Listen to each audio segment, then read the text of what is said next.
नमस्कार, मैं हूँ आकृति। आज़ाद भारत की कहानी भारत माता की ज़ुबानी के मैं माँ भारती बोल रही हूँ के चौथे एपिसोड में आपका स्वागत करती हूँ। अप्रैल 1947 में दो कौमों को आपस में लड़ाया जा चुका था। उनके खून के छींटे उन कागज़ पर साफ जाहिर हैं, जिनमें से नया वायसराय आज़ादी के रास्ते मुकम्मल नक्शे का खोज कर रहा था और साथ ही देश का संविधान को बनाने की भी पूर्ण तैयारी की जा रही थी। क्या माहौल था उस वक्त का, आइए जानते हैं स्वयं माँ भारती की ज़ुबानी। धूप तेज होने लगी थी और आज़ादी पाने की आवाज़ भी। कदम कदम बढ़ाए जा, खुशी के गीत गाए जा, ये जिंदगी है कौम की, तू कौम पर लुटाए जा। आज़ाद हिंद फौज का यह कौमी तराना उन दिनों हर गली मोहल्ले नुक्कड़ पर खूब जोर जोर से गाया जाता था।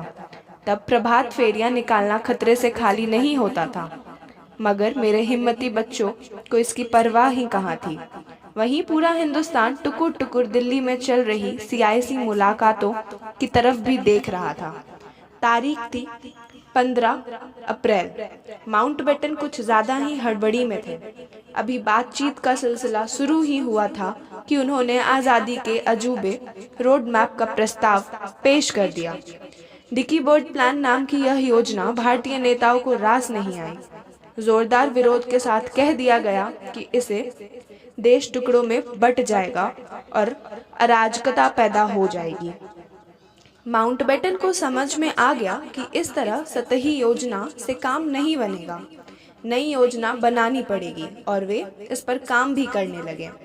दरअसल ब्रिटिश राजघराना नहीं चाहता था कि जिन आपसी झगड़ों के भरोसे वे अपना राजपाट अनवरत चलाते रहने की सोच रहे थे, उन्हीं झगड़ों की परिणति में निकाला लहू कहीं उनके अपने प्रिय यूनियन जैक पर धब्बे ना बना दे।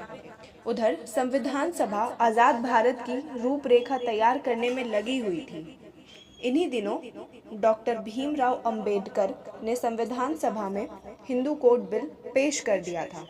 नेहरू के समर्थन के बावजूद इस बिल का जमकर विरोध हुआ। बहरहाल संविधान सभा का तीसरा अधिवेशन 28 अप्रैल से 2 मई को संपन्न हुआ। इसमें मुस्लिम लीग ने तो भाग नहीं लिया, लेकिन अधिवेशन शुरू होने से पहले ही 6 राज्यों के प्रतिनिधि संविधान सभा के सदस्य बन चुके थे।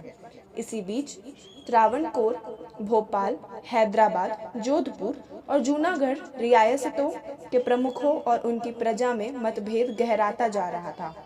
भोपाल रियासत के नवाब हमीदुल्लाह खान मुस्लिम लीग के नेताओं के करीबी थे।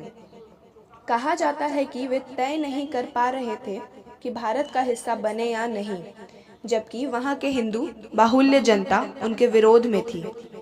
त्रावणकोर रियासत के दीवान सीपी रामस्वामी भी जिन्ना के बहकावे में आ गए थे। मैं बहुत बेचैन हो गई थी, कैसे मेरे संतानों ने ही मेरे जिस्म के टुकड़े टुकड़े कर दिए। आगे बताऊंगी। दोस्तों, यह थी मैं माँ भारती बोल रही हूँ का चौथा भाग। उम्मीद है आपको पसंद आया होगा।